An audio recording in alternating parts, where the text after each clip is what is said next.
जहां एक घर जो बच्चियों की किलकारियों से गूंजता था आज खामोश है। जहां एक पिता अपनी ही जुड़वा बेटियों की हत्या का आरोप है।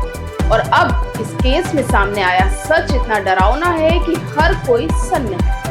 सवाल यह है कि क्या ये सिर्फ एक क्राइम स्टोरी है या फिर हमारे समाज में पनपती एक खामोश बीमारी की कहानी। रिद्धि सिद्धि हत्याकांड में अब एक नया और चौंकाने वाला मोड़ सामने आया। आरोपी की पत्नी रेशमा ने पुलिस पूछताछ में ऐसे खुलासे किए हैं जो इस मामले को और ज्यादा रहस्यमयी और भयानक बना सकते हैं। रेशमा के मुताबिक उनके पति का व्यवहार लंबे समय से असामान्य हो चुका था। वो बार बार कहता था कि बेटा माँ के साथ रहे, लेकिन दोनों बेटियां उसके पास रही। ये बात सुनने में ही जितनी अजीब लगती है, अब उतनी ही खतरनाक भी महसूस हो रही है।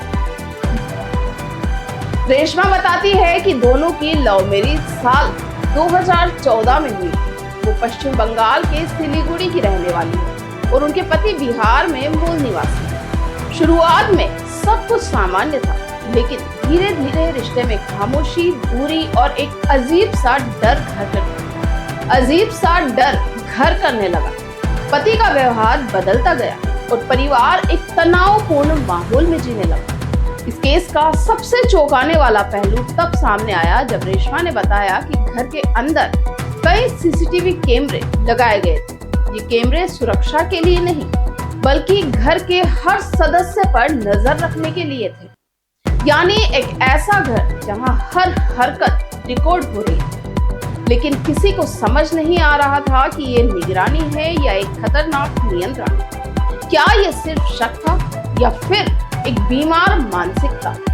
क्या घर अब एक सुरक्षित जगह नहीं, बल्कि डर का अड्डा बन चुका था? रेशमा के मुताबिक उनके पति का व्यवहार इतना असामान्य हो गया था कि वह कई बार उन्हें बेटे को लेकर घर छोड़ने के लिए कहता था और बेटियों को अपने पास रखने की जिद करता था। उस समय ये बातें शायद सामान्य नहीं लगी, लेकिन अब यही बातें इस पूरे मामले को और ज्यादा डरावना बना देती हैं।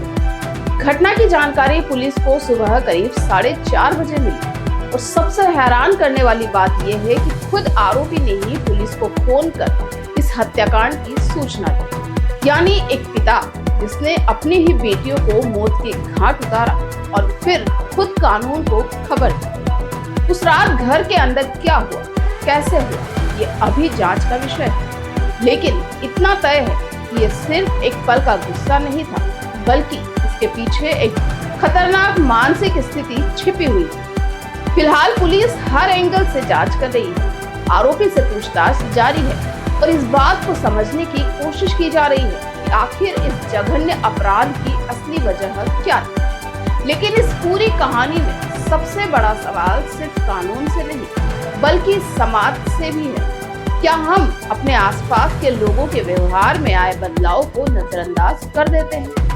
क्या मानसिक तनाव और असामान्य समय रहते पहचानना जरूरी नहीं है? और क्या हम अपने ही घरों में पनपते खतरों को समझने में देर कर रहे हैं? कानपुर की यह घटना सिर्फ एक परिवार की त्रासदी नहीं, बल्कि समाज के लिए एक चेतावनी है। अगर हम समय रहते ऐसे संकेतों को नहीं समझेंगे तो शायद मासूम जिंदगियां यूं ही खत्म होती रहेगी और हम सिर्फ सवाल पूछते रह जाएंगे।